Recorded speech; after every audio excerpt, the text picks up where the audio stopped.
Good morning student. Class 11 physics में हम chapter 2 ऋजुरेखी गति पढ़ रहे थे।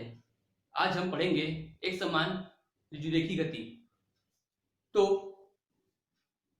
एक समान ऋजुरेखी गति नाम से स्पष्ट है आपका, गति हमारा एक समान है और जो रेखा है सरल रेखा पे हमारा कोई वस्तु गति कर रहा है। तो यदि कोई वस्तु सरल रेखा में गति करे तो उसे एक समान ऋजुरेखी गति कहेंगे। इस गति में हमारा दिशा अगर एक समान है, एक ही दिशा में गति कर रहा है, तो हमारा जो दूरी है और विस्थापन उसके एक दूसरे के बराबर होंगे। ठीक है। और इस स्थिति में आपका यदि गति एक समान है तो किसी भी क्षण आपका तात्क्षणिक वेग हो चाहे आपका औसत वेग हो वो आपका इक्वल रहेगा ही, क्योंकि मान के प्रत्येक बिंदु पर आपका गति आपका समान है, गति में कोई चेंजेस नहीं है। तो हमारा तात्क्षणिक वेग या आपका औसत वेग वह हमारा इक्वल होगा और प्रत्येक बिंदु पर आपका इसे मान के प्रत्येक बिंदु पर आपका वेग क्या होगा, समान होगा। तो इसके लिए हम मानते हैं, माना कोई वस्तु t1 समय में स्थिति हमारा क्या है, x1 है, और t2 समय में किसी वस्तु की स्थिति हमारा है x2 है। देख लेते हैं, बिंदु O है, यदि आपका कोई वस्तु है O से इस दिशा में आपका गति कर रहा है और यदि x1 दूरी वह जब तय करता है बिंदु A को, A पर हमारा x1 दूरी तय करता है और बिंदु B पर हमारा कोई वस्तु की स्थिति यदि x2 हो, तो हम इसे क्या लिख सकते हैं, इसे हम लिख सकते हैं वेग बराबर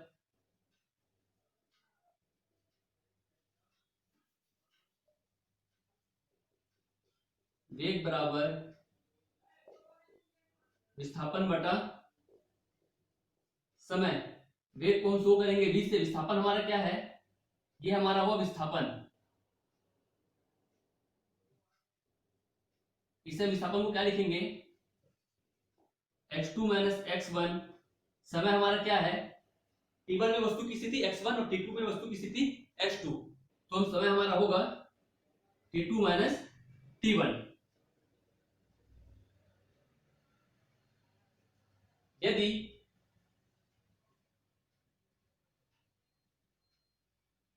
t1 इक्वल टू आपका 0, t2 इक्वल टू हमारा t लेते हैं, और क्या x1 इक्वल टू x0 और x2 इक्वल टू x अगर हम लेते हैं तो हमारा क्या आएगा, इसे हम लिख सकते हैं v इक्वल टू x2 की जगह आप लिख दीजिए x0, x1 की जगह आप लिखेंगे,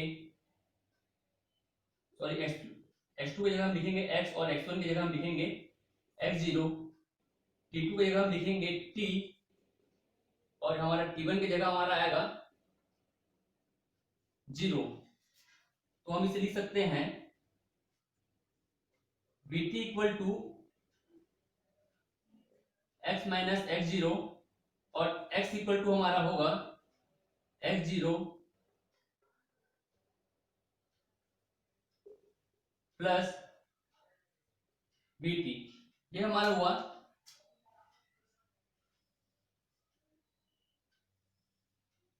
ये हमारा स्थिति समय ग्राफ एक समान ऋजुरेखी गति के लिए हमारा ये डायरेक्शन फाइंड होगा। उसी प्रकार स्थिति और समय के बीच यदि हम कोई ग्राफ खींचते हैं तो उसे हम कहेंगे स्थिति समय ग्राफ। जैसे कि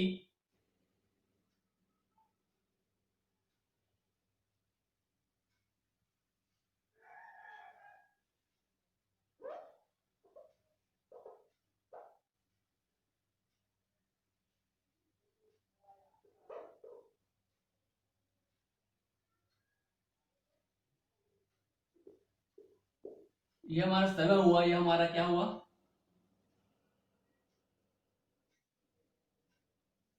हमारा स्थिति है, ठीक है, x है। इसे हम लेंगे 1 2 3 4 सेकंड में। यह हमारा हुआ 10 20 30, ये हमारा हुआ 40। इसी समय ग्राफ के लिए हमारा ग्राफ इस प्रकार खींचते हैं हम।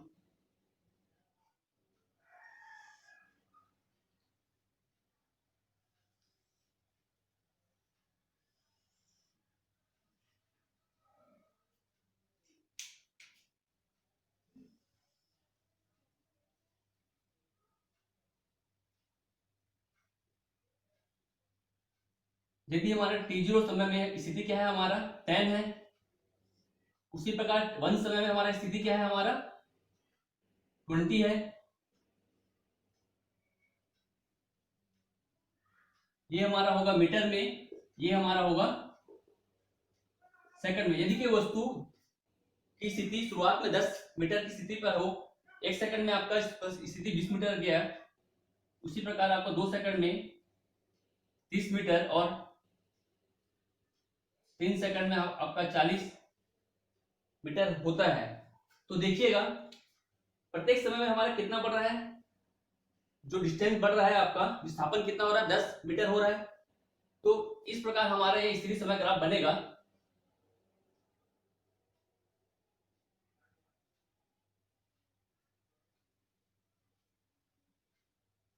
इसे हम क्या लिख सकते हैं, ये हमारा x2 है और ये हमारा x1 है। ये x2 हुआ, ये हमारा x1 प्राप्त हुआ। ये हमारा क्या है, ये हमारा, इसे हम लेंगे इसके लिए, ठीक है। आपका ये थीटा है, कोण है, इसके लिए ये हमारा क्या होगा, यह हमारा होगा t2, ये हमारा होगा t1। ओके, तो हम क्या लिख सकते हैं, v इक्वल टू क्या होगा, विस्थापन x2 minus x1 upon t2 minus t1। और इसे हम नाम देते हैं a b c। हम क्या बोल सकते हैं, त्रिभुज a b c में हमारा क्या होता है, tan थीटा इक्वल टू हम क्या लिख सकते हैं, लंब बटा ये आधार। आपका यदि ये त्रिभुज है,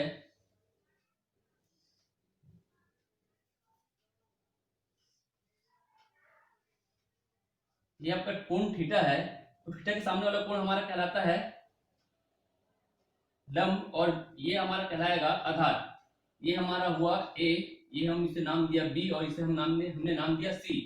तो हमारा tan थीटा इक्वल टू क्या होगा, tan थीटा होगा हमारा bc अपॉन ac।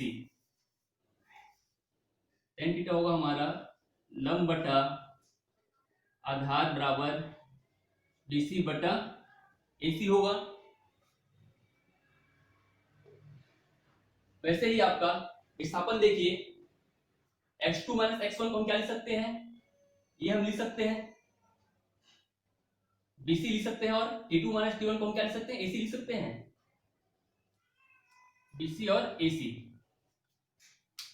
तो ये दोनों इक्वल हैं। समीकरण नाम दे दीजिए 1, समीकरण दे दीजिए 2। तो हम क्या लिखेंगे, समीकरण 1 एवं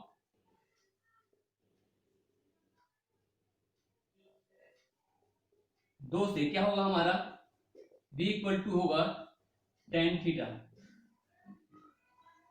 ये हमारे स्थिति समय ग्राफ के लिए v equal to tan theta प्राप्त होगा। तीसरा हमारा है वेग समय ग्राफ, इसे हम vt ग्राफ भी कहते हैं। वेग समय ग्राफ में हमारा वेग नियत होता है v, नियत रहता है। इसे हम इसका जो ग्राफ होगा हमारा, इस प्रकार हमें प्राप्त होगा। यह हमारा सेकंड है, समय है, यह हमारा है वेग है, वेग हमारा यहाँ पास क्या होता है, कांस्टेंट रहता है। तो इसे हम लिख सकते हैं 1 2 3 4 सेकंड में। ये हमारा समय है 0 1 2 3, ठीक है। 10 मीटर प्रति सेकंड, 20 30 40, ये हमारा क्या है, कांस्टेंट है।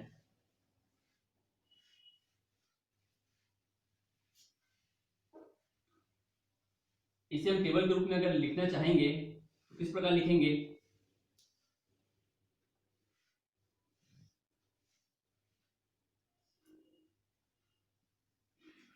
देखिएगा, ये हमारा हुआ समय, ये हमारा हुआ वेग।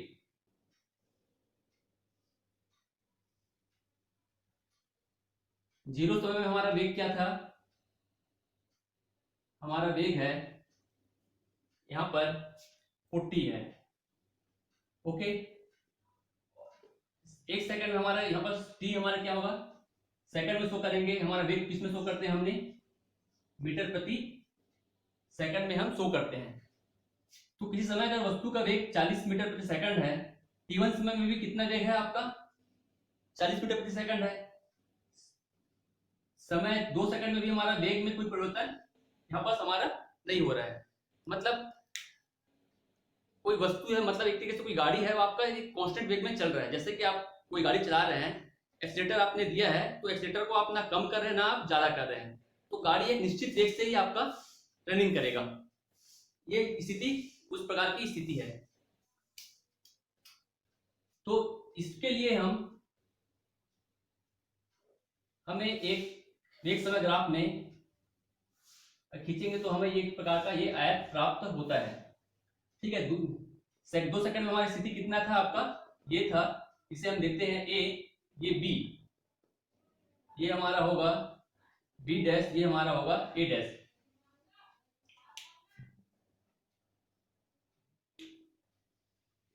ये ए डैश, ये हमारा बी डैश प्राप्त होगा।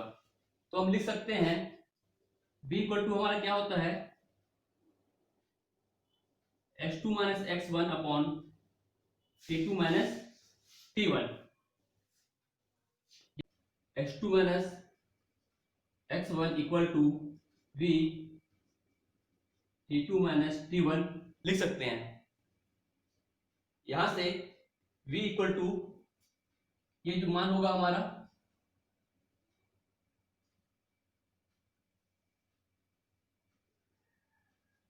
ठीक है, ये अपना ए डैश, v को हम ए डैश लिखेंगे और t2 माइनस t1 को हम, ये हमारा t2 माइनस t1 होगा। तो इसे हम लिख सकते हैं a dash b dash, a dash b dash. तो देखिए ये हमारा लेंथ हो गया, ये हमारा विड्थ हो गया, लंबाई गुणित चौड़ाई। हमारा किसका फॉर्मूला होता है, आयत का। तो ये हमारा a डैश b डैश हमारा आयत का